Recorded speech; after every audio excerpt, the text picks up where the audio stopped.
Hey, when towns and cities and counties and whatnot are struck by massive tornadoes that have been jacked by global warming, shouldn't they be sending the bill for the repairs to like BP and Exxon and the companies that have been and Koch Industries, the companies that have been funding climate change denial, or the individuals send them to the billionaires who've been funding climate change denial, like David Koch and Charles Koch? Seems like a good idea. Check it out. Leave your comments. Ding the bell. And please, if you find our videos useful, subscribe to our channel. We have a bit of a disaster. Well, it's not a bit of a disaster. This is potentially an apocalyptic disaster happening across the Midwestern United States. Now that the jet stream has been permanently disrupted by the changes in the Arctic, all the open water up in the Arctic, which is absorbing heat, and the Arctic is warming faster than any other part of the globe. And because that is happening, the jet stream is no longer rapidly moving weather cycles across North America. And by the way, this is happening literally in the entire Northern Hemisphere. So this is, North America, Europe, Asia, Russia, the whole bit, right? That weather that used to pass through in a day, you get one day of severe thunderstorms, maybe a few hours, right? Remember 20, 30, 40 years ago, yeah, and there might be even a tornado. Yeah, but it lasted for 5 minutes. Well, because the jet stream has basically disintegrated, it's broken up, it's fallen apart, the consequence of that is that weather patterns, what would have been normal weather patterns, passing through, two things have happened. Number one, they're far more severe than they were. There's 6% more moisture in the atmosphere right now because the atmosphere is 1.5 degrees Celsius warmer than it was 40 years ago, 50 years ago. And, or a full degree anyway, a full degree Celsius, a 1.5 degrees Fahrenheit, 2 degrees Fahrenheit more or less. So warmer air holds more moisture. So there's more moisture in the air, which means that when warm air collides with cold air, or moist air hits dry air, that moisture precipitates out as rain. So we get more rain. But also because the jet stream has weakened, that those rain systems are not moving through rapidly. They're moving very, very slowly as a consequence of this. They're just hanging in place for a long time. And the result of that is massive flooding. And that is happening all across the Midwest. It is killing people. I noticed the news reports this morning about, people's homes being destroyed and all this kind of stuff, and some great, wow, look at this footage of this tornado and that hurricane and, all this kind of stuff. Or not hurricane, that thunderstorm. But nobody was pointing out that this is being driven by, this is being exacerbated by, this is being made worse by climate change. I mean, it's making the weather more severe. We saw it in the winter with the Arctic cyclone bomb weather where places like Washington, D.C. are getting like 30 below zero for a week at a time. I mean, it normally never happens. Now it's happening every year. And this is just over the last couple decades, right? The last 15, 20 years. And this is all being made worse by climate change. Individuals' homes are being destroyed, communities are being damaged. And why is this happening? This is happening because we have now passed 415 parts per billion of carbon dioxide in the atmosphere. I mean, this is just something that has never happened, parts per million, excuse me. This has just literally never happened before in the history of the human race. I mean, it's happened before in the history of the planet, but not when humans were here.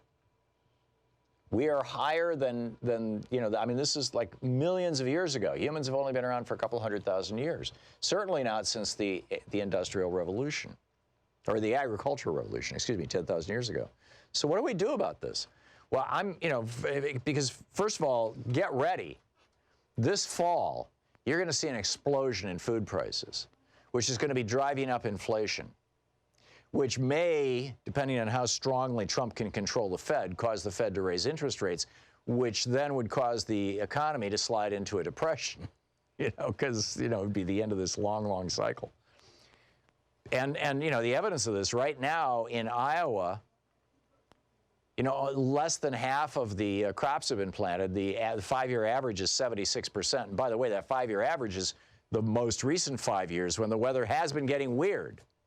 In Minnesota, the 5-year average is 65% of crops are in by now. It's only 21%. In North Dakota, the 5-year average is 43% of crops are in. Right now, only 11%. In South Dakota, the 5-year average is 54% are in. Right now, only 4% are in.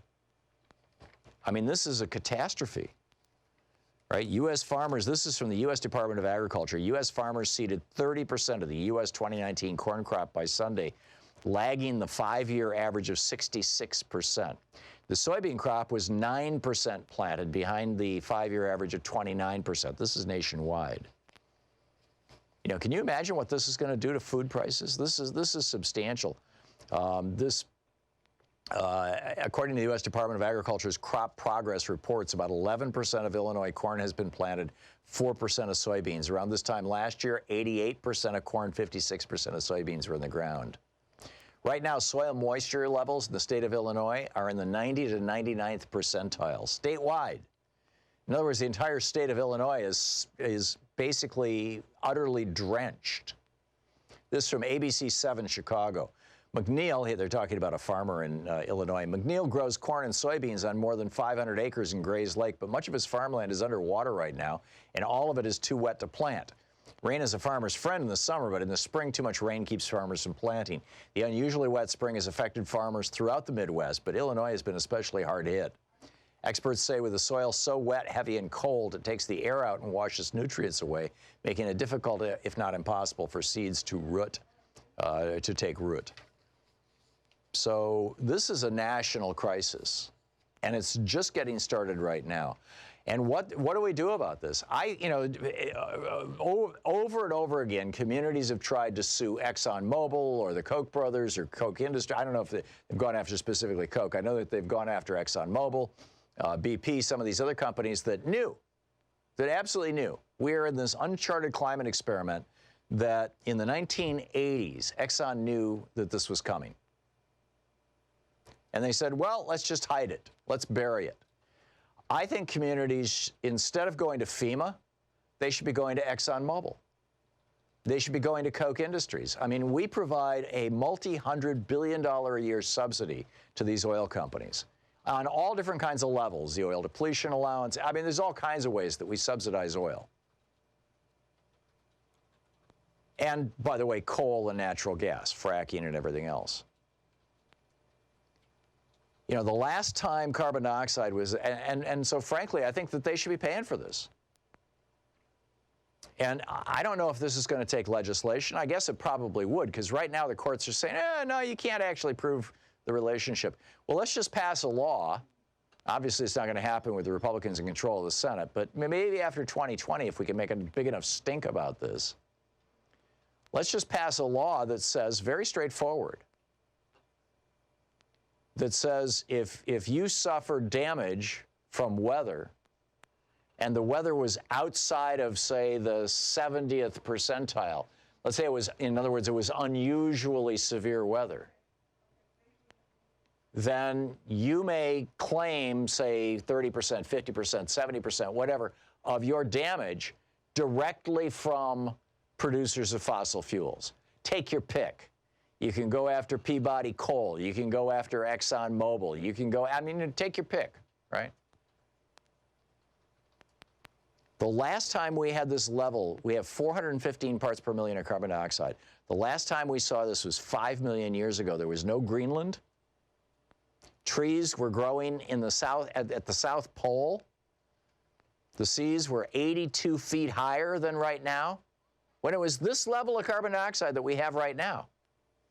You say, well, we don't have it yet. Well, it's on its way. You know, geology moves slowly. This is criminal. In addition to civil penalties and in addition to the ability to sue these guys, we should be able to prosecute them. I mean, Exxon knew all about this, and they launched this massive disinformation campaign, which is still being parroted by Rupert Murdoch's Fox News and by Donald Trump and by literally every single Republican in Congress.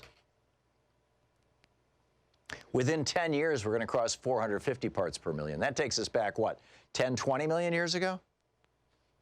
I mean, it's really simple what we have to do.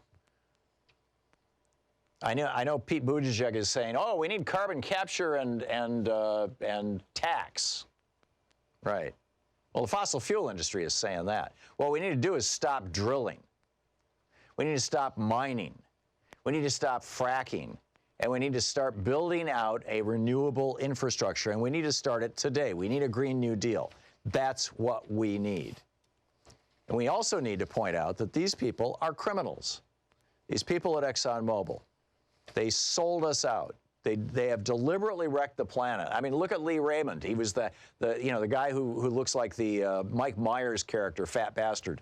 He took $400 million from ExxonMobil while he was orchestrating a campaign of climate denial. Why is this guy not in prison? He's like Darth Vader or Thanatos. I mean, literally the destroyer of a planet, this man, among others, among the other executives at ExxonMobil and these other companies and petro-billionaires like the Kochs. There's a great op-ed over on Common Dreams. Says, calls these people out and says, they lack a soul. And by the way, if you're invested in oil in these companies, get out while you can still afford to. And then he adds, their names will be vilified for as long as human beings live. So, what do? I think we go after them.